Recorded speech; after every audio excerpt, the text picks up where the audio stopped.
Welcome everyone for being here. Margaret S. Smith, known widely as Peg, is a professor emerita and senior scientist at University of Pittsburgh. She has worked for many years on bringing together the ideas of tools and tasks and talk together in the classroom, the idea of cognitively demanding task, the task analysis guide, the mathematical task framework, are ideas that she developed with her colleagues at University of Pittsburgh. And Peg is a Lifetime Achievement Award winner of the National Council of Teachers of Mathematics. Her most recent work has moved from a focus on tasks alone to a focus on orchestrating purposeful discussions to help support the cognitive demand of tasks in both mathematics and science. And so with no further ado, I would like to turn the program over to Dr. Smith. Peg? Yep, thank you. Let me share my screen here.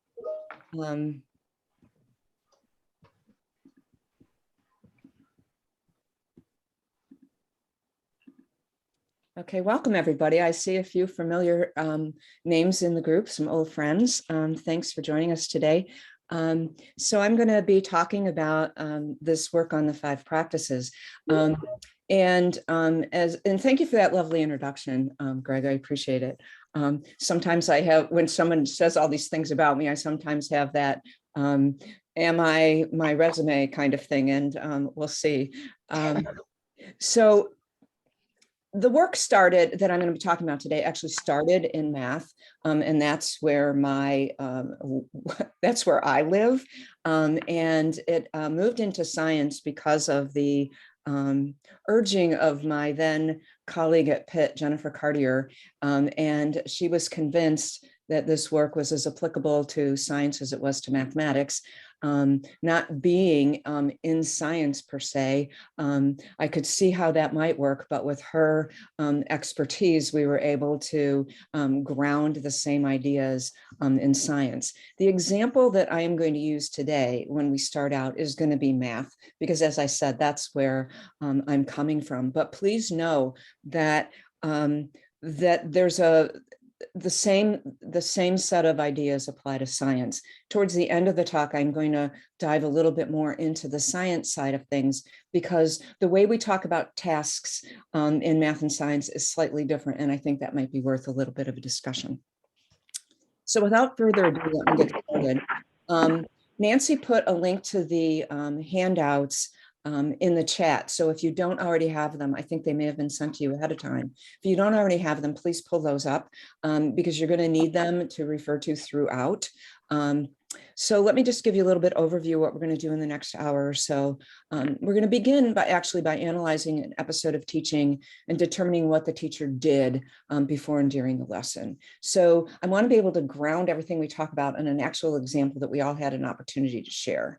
Then we're going to talk about the 5 practices and how they can help facilitate productive discussions, consider how the 5 practices can inform your own work, and hopefully if we have time, we'll bring in some questions. If you have questions as we go along, just feel free to put them in the chat. Nancy's going to help me monitor those, but while I'm talking, it will be harder for me to do that. So Nancy, you have permission when I take a breath to interrupt me if there's a burning question on the table.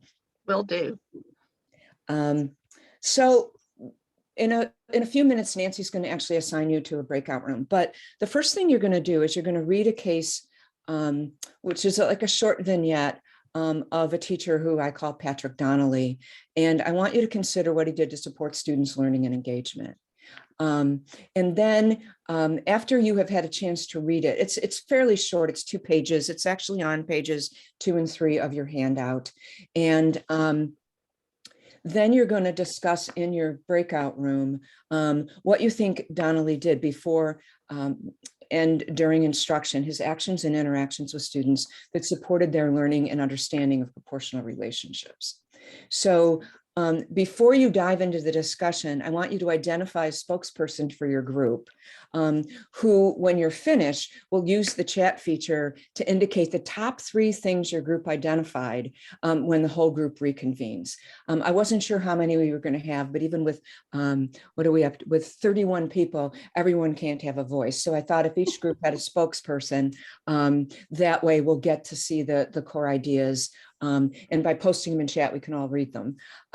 So you might want to identify the spokesperson who's going to actually, it's more like a wordsmith person who's going to type them before you start the discussion, so you have everything in place. And I'm going to have a maximum of 15 minutes for this. So it'll probably take a good 5 minutes to read it, and then it'll give you some time for discussion and then posting your solution. So I will jump into some different breakout rooms, and everyone will be pulled back. Can we make that happen automatically? And right, in 15, I have a set for 15 minutes, Peg. So okay, once we go, they'll be pulled back in 15, and you'll get a 1 minute countdown. Okay, great. Okay, so I'm going to leave you to it, but I'm not going to show up anywhere for 5 minutes because you need to read it first. Okay, off you go.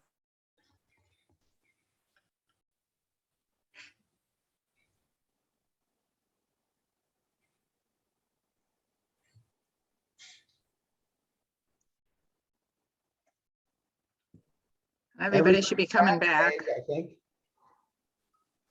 Okay. And we should be starting to see some things in chat of what people.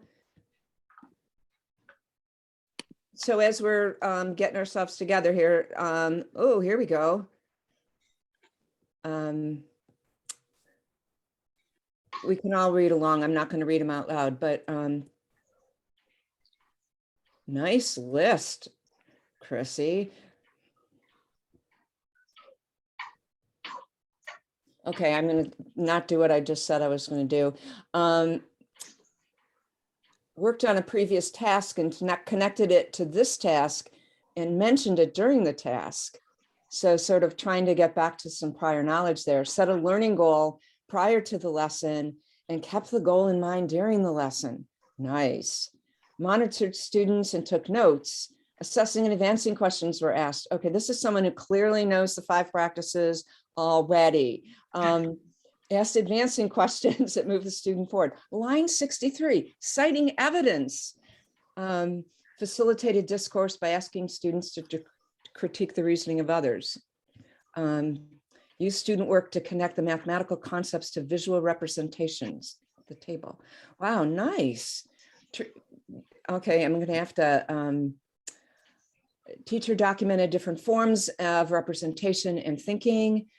Teacher had in mind certain strategies that students were likely to use and looked for those. He sequenced the sharing of strategies. The teacher listened to students and asked questions that maintained the cognitive demand of the task. Had an exit ticket for students, anticipated 3 strategies, scaling up, scale factor, unit rate, able to do the task without algebra, using multiple approaches, no cross multiplication on the horizon here, planning and anticipation of student strategies, sequencing of student preparation. He was also ready for the additive and correct strategy. Careful task selection allowed students multiple entry points. Nice point. Did a nice job to allow students to be able to tag actual term of unit rate. Oh, so he actually introduced the academic language that connected to what the student had actually done, which is really a twist rather than introducing the language and then saying this is what it is. After assessed student learning, wondered what feedback students received, what type, oh, okay, this is a question.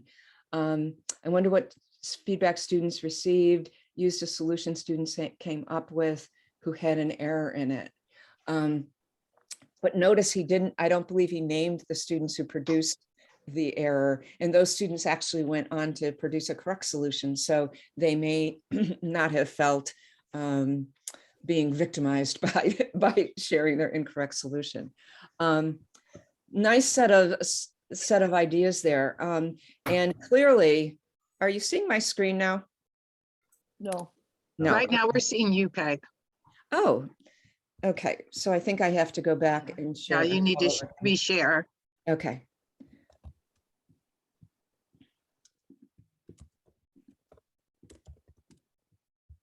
Yay. Yeah. All right. So what we're going to do now is we're going to talk about the 5. I'm going to go through the 5 practices in a little bit of detail in a minute. Clearly, some of you are already students of the 5 practices, or the ideas just emerged from the reading of the narrative. But first, let's just talk a little bit about the importance of discussion. So one of the things that's clearly evident in his class, although we only see a clip of it, was that he engaged students in a discussion of the solutions that they were working on.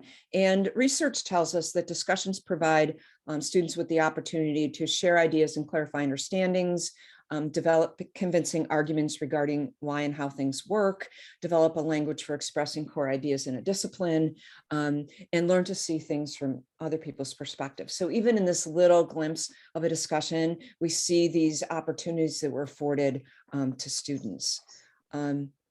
One of the things, and in a couple of these quotes, you'll see I've specifically tagged mathematics only because that's what was in the quote. But I think you could easily take the word math out and put science in it, and you would lose nothing, and it would still be true. So one of the things that we argued in one of our recent publications was that a discourse-based classroom affords stronger access to every student. Those who have immediate answer approach, those who've begun to formulate an idea, but it's not fully developed, and those who may not even have an approach yet, but may be able to offer feedback to others. So thinking about engaging students in a discussion makes things public so that more people have access to the ideas, even if they didn't have them themselves. You may know this person. This quote comes from Fred Dillon, a fellow Ohioan, also a friend and colleague of mine for many years. He actually wrote this on the back of the first 5 Practices book. But my favorite part of this quote from Fred is, "Productive discussion is not an accident. Nor can it be accomplished by a teacher working on the fly, hoping for a serendipitous student exchange that contains meaningful mathematical ideas." I couldn't have said it better myself, but you might get lucky and have a good discussion on a day when you were just winging it. But the chances of that happen are extremely slim. So the 5 practices. So there are 2 books, one in math and one in science. Math came out in 2011. The first edition came out in 2011. This is actually the cover of the second edition, which was in 2018. The science book came out in 2013, and no, I don't see a second edition of that on the horizon. But the 5 practices, we'd like to think, provides a model for developing and sustaining discourse-rich math and science classrooms. It helps teachers balance attention to content and to students. It reduces the amount of improvisation necessary during instruction by really focusing on planning prior to ever entering the classroom. There's supposed to be one more thing there. Oh, well. There it is. And it supports an equitable classroom. And I'll say a little bit more about how that happens in a minute. So the 5 practices are anticipating, monitoring, selecting, sequencing, connecting. And when we first started this work, this all made perfect sense to us. And then many years ago, a coach said to me, I think that you're missing something. I think that you need to have a solid goal and a good task before you start the work. And of course, the person was absolutely right.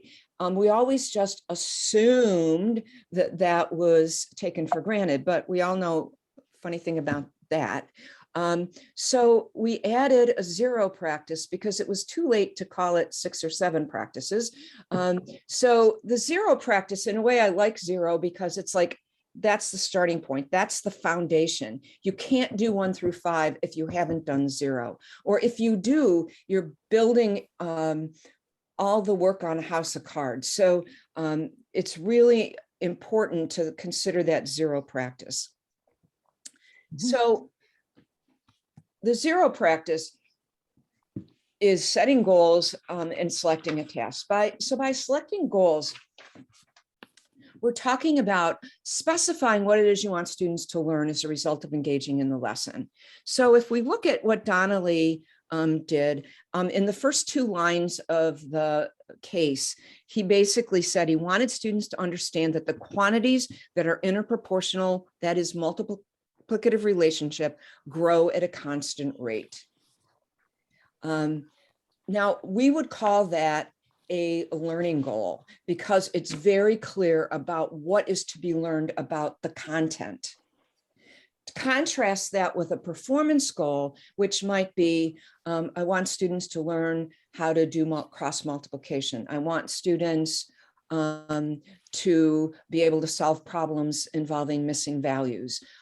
Those are the kinds of things we might want students to do, but it doesn't describe what it is we want them to learn as a result of having done something. And I think for far too long, we have focused on the performance and not on the learning, so that we don't have a clear target in our minds about what the disciplinary outcome is. So in selecting a task, we're talking about identifying what I've come to call cognitively challenging or high-level tasks that aligns with the goals. So this is a task that isn't procedural. It's not following a cookbook recipe in a science class. It's not about doing a set of exercises where you already have the rule and you just have to apply it on 1 through 64, the even numbers. So it's really about a task where there's no prescribed way of solving it, immediately obvious or prescribed within the task itself. So if we look at the candy jar task, it's really such a task. These students did not know cross multiplication. So there were all these other possibilities of things that they could draw on to solve the task.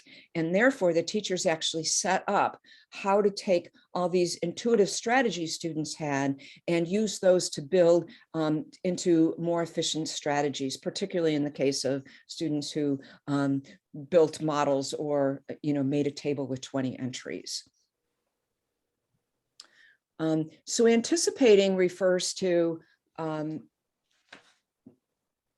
really considering prior to the lesson how students are likely to approach or solve the task.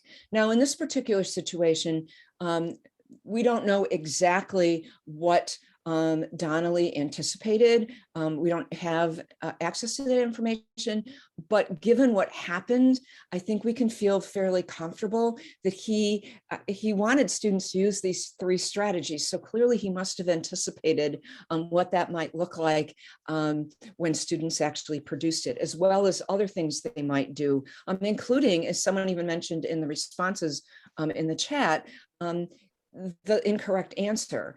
He wasn't flummoxed by that. It's something that he immediately seemed to know what he was going to do with.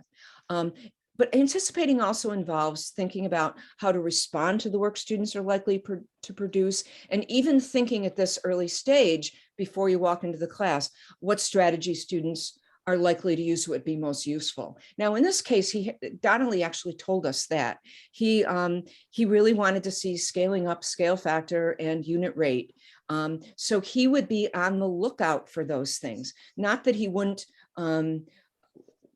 tag on to something else if it was available, but these 3 strategies were going to help him accomplish what it was that he set out to do.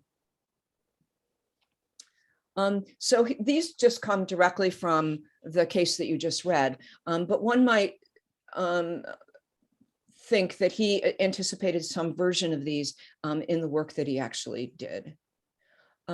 So monitoring is the first practice that actually takes you into the classroom. And it's really about, once you set kids to work, listening into what they're saying, saying and observing what they're doing and asking questions. And if we look at the case, in lines 10 through 16, I mean, he went and he visited the groups, he asked questions if they struggled.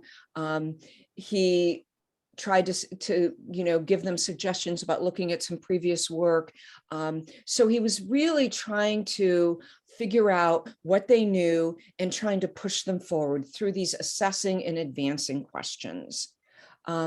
In lines 17 through 21, he talks about how he made note of the strategies. So he was trying to keep track of what was happening. And if you've ever tried to if you've got like 8 groups in your class and you're trying to keep track of what anyone's doing, if you don't write anything down, by the time you come to the 3rd group, you're going to forget what happened in the first groups. So one of the things that we have suggested using is a monitoring chart of some kind. And it can just be like a piece of paper on a clipboard and indicating what it is you think students are going to do in the first column. And then questions that align with each of those solutions. Questions aren't a one-size-fits-all in a lot of cases, but they're really closely tied to what that student produced. So thinking about what you're going to do, and what teachers keep telling me is, I wrote out all these questions and I didn't really use I didn't really look at the monitoring chart while I was talking to students. But the very fact that I wrote them out and I had to think about them made them accessible to me when I was talking to kids. And frankly, that's the whole point. Because it's going to be hard to just sit there with a chart saying, oh, let's see, this is the question I should be asking you right now. So there's something about committing yourself to thinking through it and writing it down that's going to prepare you to deal with things when they come up. And as a friend of mine once told me, everybody deserves an advancing question. So even if a student has the correct answer, we don't say good job and then go on to something else. Think of a question that's going to push that student beyond where they currently are. So selecting is about determining what strategies and what mathematics you're actually going to make public. Choosing particular students because of the mathematics available, and making sure that over time all students have the opportunity to be seen as authors of ideas. So to me, selecting is a critical practice because this replaces what many of us did for decades, and that is, who wants to go next? And to me, that's one of the scariest things that you could possibly say in front of a group of kids, regardless of how old they are, because you have no idea what the person who's raised their hand is going to say. So this is really giving the teacher control about what ideas actually get put in the public space. I've seen it over and over again where teachers say, who wants to go next? And then the teacher's got a problem because she doesn't know what to do with what the kid just said. Either it's way off target, it's incorrect, or they haven't thought about it themselves. So they're sort of stymied for how to move this thing forward in a productive way. So by selecting, you can actually eliminate all of that. So in this case, he selected groups 4, 5, and 2. And then now that he's selected 4, 5, and 2, he can actually decide, well, before he selected 4, 5, and 2, what he might have done is say, okay, I'm going to have the table go first. And there were 3 different groups that did a table. So of all of those 3 groups, which group has not had a chance to present recently? So he's first making the decision about the mathematics. I want the table presented. That takes me to 3 groups. Now he's making a decision about students. I've now got 3 groups. in what group are there students who haven't presented? And maybe even down to, now I'm going to go to group 4, which student am I going to ask to be spokesperson? And this is all connected to the third bullet, which is making sure that all students have the opportunity to be seen as mathematically competent in front of their peers. It's how they begin to build an identity as capable mathematicians. So it's very critical.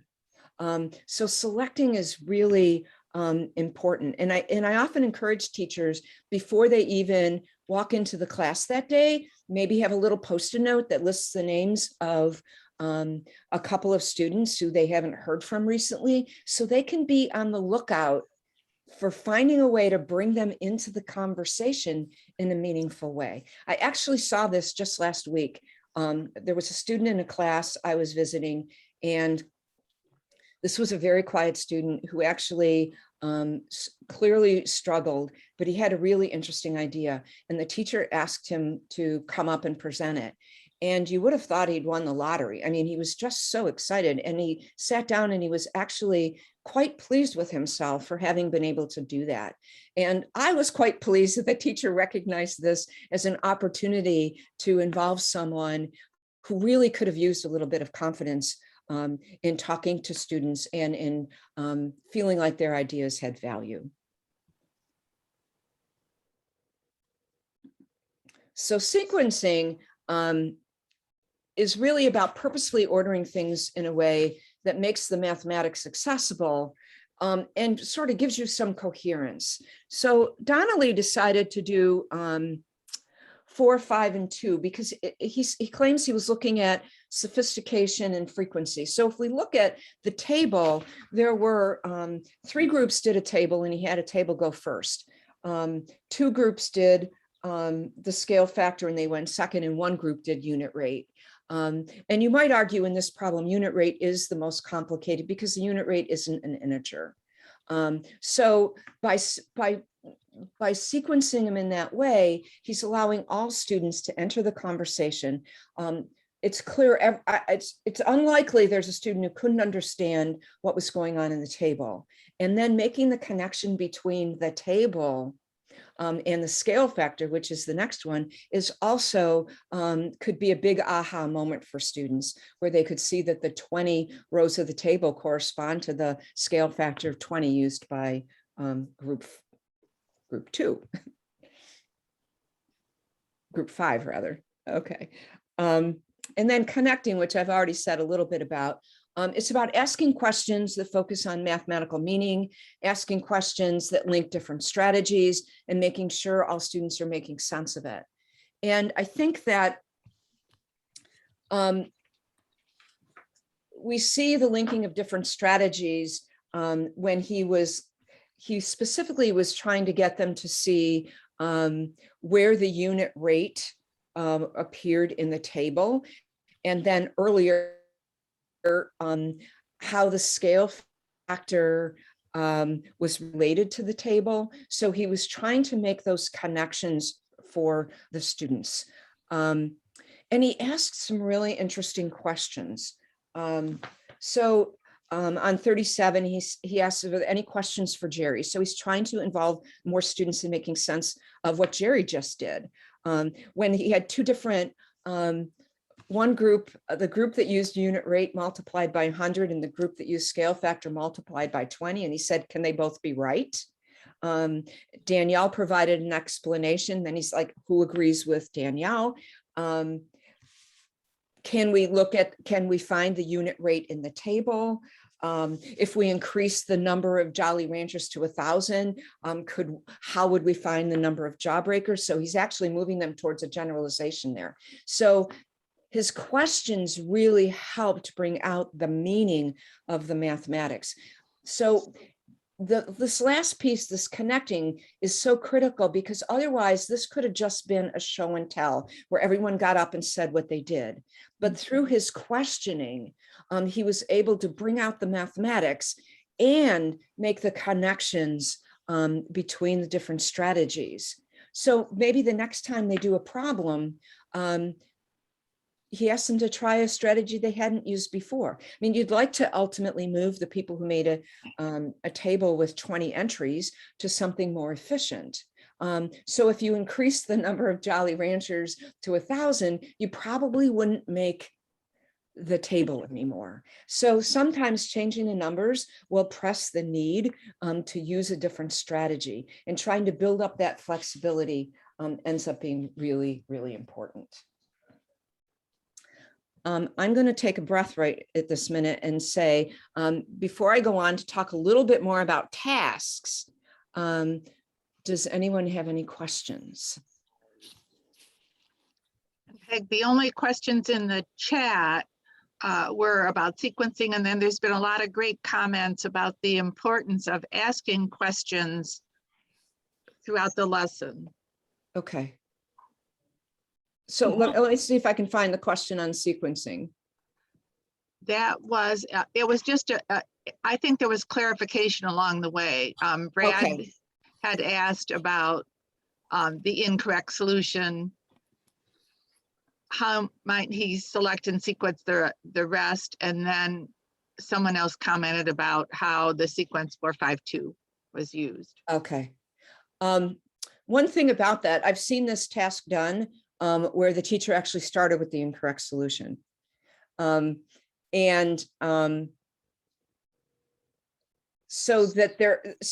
one thing that's worth saying about sequencing, it's not like there's one way to do it. I always say there are lots of different ways. It just has to be purposeful. I mean, what is your reason for doing it that way? In this particular, the other case where I saw this, the teacher start with the incorrect, the reason was several students did it. And because it is such a common error in this content domain, the teacher wanted to get it out on the table, and she knew a lot of kids didn't do it. So she thought it would start an interesting debate between this answer and answer that a lot of other kids had, and it did. Okay. I think I have a question. Sure. A lot of times what we might hear in our work is this idea from teachers, which is very valid, about time. And so having time to anticipate strategies, anticipate questions, and things like that. And so we know that what research says is that this is what's best for students. And so I think Graham Fletcher said, we don't have time to not have time, right? So what would be some things that we could recommend to teachers who are hesitant that they can say no to say yes to something like this? Like, what could this replace in terms of planning? Okay, that's a great question. And I hear the same thing too. So first of all, while I would ultimately like to see lessons like this done every day, the reality is that that's not going to happen. So I would say first of all, don't think this is something that you have to do every single day in every single class. So, I mean, if teachers just getting started, I'd say start by trying to do it at least once every 2 weeks. So that's going to eliminate preparation. The second thing is, don't do it alone. I'm currently working with 2 different groups of teachers, and they both are fortunate enough to have coaches who work with them. So all the teachers who are teaching like 6th grade are working together, and they're anticipating together during a common planning period, and then creating the monitoring sheet together. And if you don't have a common planning period, another thing to do is to agree to work with another teacher on this. And this time I'm going to take the lead. And then the next time you're going to take the lead, so that it lessens the burden some. The other thing is, you can just let's just start by worrying about anticipating. And then when we start getting really good at that, then we can worry about some of the other things. But obviously anticipating is key. Once you've decided on a task and a goal. But there is no easy answer. I mean, I had a teacher tell me once, I worked with pre-service teachers a lot. So I was in a power situation, let's face it, where I can tell them what to do. And they would do it. And then they'd say, do you expect us to do this every day? Mhm. And I said, no, I don't. I only expect you to do it when you want the lesson to go well. And they said, not fair, Peg. But part of it is if you can begin, if you could if you can say, I'm going to do this once every 2 weeks, and I'm really going to put effort into it, then what I end up seeing happen is even for lessons where they don't write out all the questions or where they don't solve it themselves in 10 different ways, they end up asking better questions anyway, because they're starting to develop a better sense of what a good question is to ask. And Peg, that Janet asked a question, how would you get teachers to learn how to ask upper level thinking questions? Well, I mean, they need to have some, I mean, it's not magic, right? They need to have professional development that's going to help them understand the kinds of questions that are going to get at students' thinking. They can all go buy the book. And there's a new series of, and I'm not trying to be too self-promotional here, but there's a new series of books that actually has really lovely video of teachers doing this work and all kinds of examples of some of the challenges that teachers have faced and how they're overcoming them. And that could be a useful resource, whether you're a teacher or a teacher educator or a supervisor or anything like that, because there's something about seeing somebody else do it. And these videos were all done in urban classrooms. There's a elementary, middle, and secondary version. That could be a useful resource, because you're just not going to get better at questioning if you don't have some impetus to really get a sense of what it means to ask a different kind of question. But there's a lovely article that was written many years ago that was entitled Never Say What a Kid Can Say. The name may come to me within the context of this talk, it may not. But basically, this was a long time, like 20 years ago. And basically, it's like when you start asking a question that looks like you're going to tell us something or you're going to look for one answer, stop yourself. Can you change that to a question that's looking for more open-ended? So when you look at a kid's work saying, so you know, why did you do it that way? Saying, tell me about what you've done here. Like an open invitation to explain something. So trying to think about, or what does that mean in this context? So trying to think about how you're going to get at meaning. And there's lots of resources on questioning that could be useful. But in a vacuum, a teacher's not likely to get better at questioning. There needs to be some input to the system. Other questions? We are going to be running out of time really quickly. So let me move on if that's okay. Mm-hmm. So I just wanted to say a couple of words about tasks, and I'm not going to have as much time to talk about this as I planned, but I'm going to refer you to the handouts. There's no decision that a teacher makes that has a greater impact on students' opportunities to learn what mathematics, and I would argue science, is than the creation and selection of tasks. This actually was a quote from a long time ago. Glenda Lappin and Diane Byers, both prior presidents of NCTM. And I just think that the task is so important that if we can't get the task right, it's unlikely we're going to be able to make any progress. And then this is just Peg's favorite task quotes, of course. Different tasks promote different levels and kinds of thinking. The kind of thinking in which students engage determines what they learn. And if we want them to learn how to think and reason, they need to start with a complex task.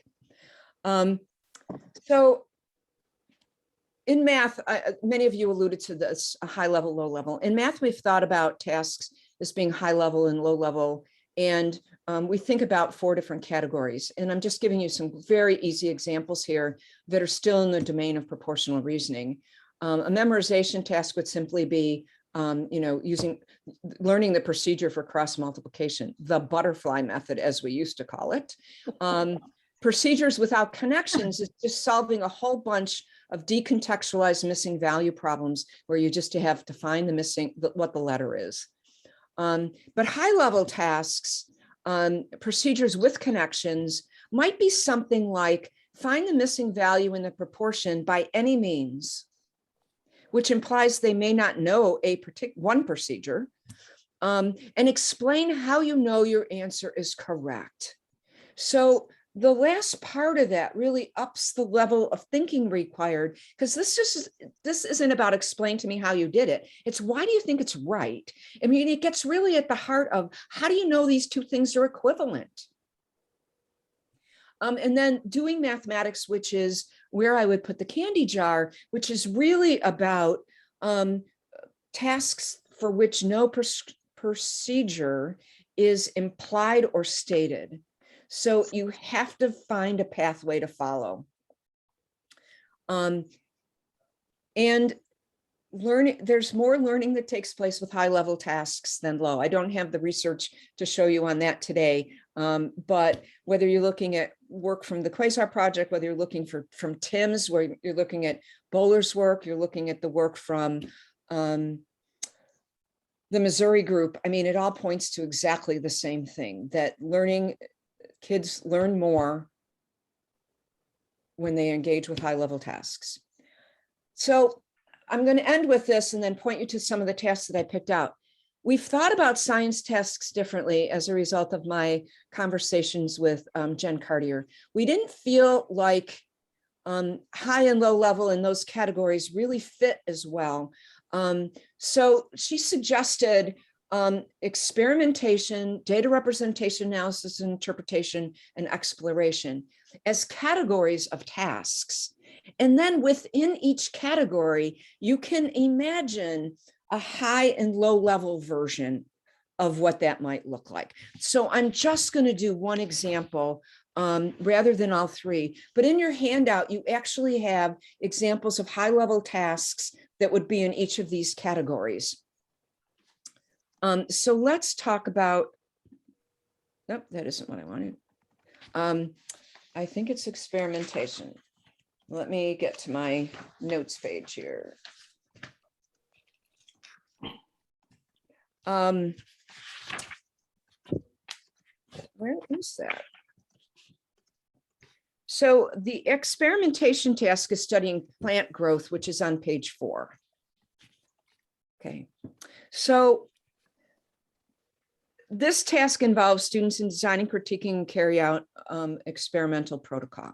Now, the task that you're looking at gives kids clear instructions to connect the data collection task to an underlying question. How could we measure and describe variation in fast plants? They have choices about the tools to use, how to use them, and how to use them in order to obtain measurement data, and opportunity to share and critique approaches. So it's a really good task. But you can imagine a really low-level version of that task that simply gives you exactly a recipe to follow, how to represent your data, how to measure the plants, what tools to use, so that it's literally the cookbook science approach, which we would put as a low level. So in each of these categories, rather than saying we have high and low, and then we're looking at categories within it like we did in math, we're saying these are 3 categories of tasks that all help meet the standards, the NGSS standards. And in each of those categories, you could imagine a version that really gives kids an opportunity to engage in science practices and one that doesn't. So as you go through the rest of the handout, you get some examples on that. And on the last page of the handout, which is page 7, I think, I've actually given you 2 versions of a data representation analysis task, just to show you the contrast between how a task that actually uses the exact same data and the exact same opening paragraph can have such different demands on what students are expected to do. You know, Peg, one question in the chat was, can you use, is it the case that recall low-level tasks could vary depending on the student's age and the experience with mathematics? I would say no. And I'm saying that very definitely because, well, I take that back. And in math, for example, if you gave a proportional reasoning task, the candy jar, to a group of high school students, it's a low-level task because their background and experience matters. So it has to be grade level appropriate. And I would say giving that candy jar test to high school would not be grade level appropriate. If you give kids a grade level appropriate task, what I want to make sure that we're not getting into is students' perceived abilities, that low level, and I hate that word, low level students should get a different kind of task. And maybe what would be low level for, or high level for one student would be low level for another student in the same class. I'm not buying into that kind of differentiation. I think that in some high level tasks, and I didn't bring an example of that today, but there are plenty of them out there. If any of you are familiar with a task I've used a million times, the hexagon task, trying to figure out how to scaffold a task so everyone can enter it at some level is really critical.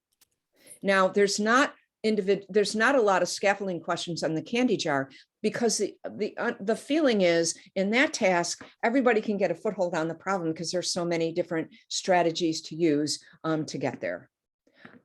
So within a class, I'm not a fan of differentiating tasks, but rather trying to take a good task and figure out how to give entry. And then, so you've got a low floor, but you've also got a high ceiling so that there's room for students to enter the task where they need to enter, but there's room for them to move somewhere. So as much as I regret having to say this, I really need to go because I need to be somewhere else. Unfortunately, I apologize for the planning. Let's just say it was a last minute thing over which I had no control. I thank you. I would love to take more questions. Feel free to email me if you have any questions. Nancy can put my email in the chat if she would, and I would be happy to entertain your questions. Just make sure you tell me that I was in your session this morning and I'm wondering, and I will take the time to answer each and every one of you. So my apologies for leaving quickly. Thank you very much, and I hope this was helpful for you. And Peg, just are as you on an, Twitter? Thank you. and just as an aside, Peg is going to share her PowerPoint. So those last few slides that she just like flew through, you're going to be able to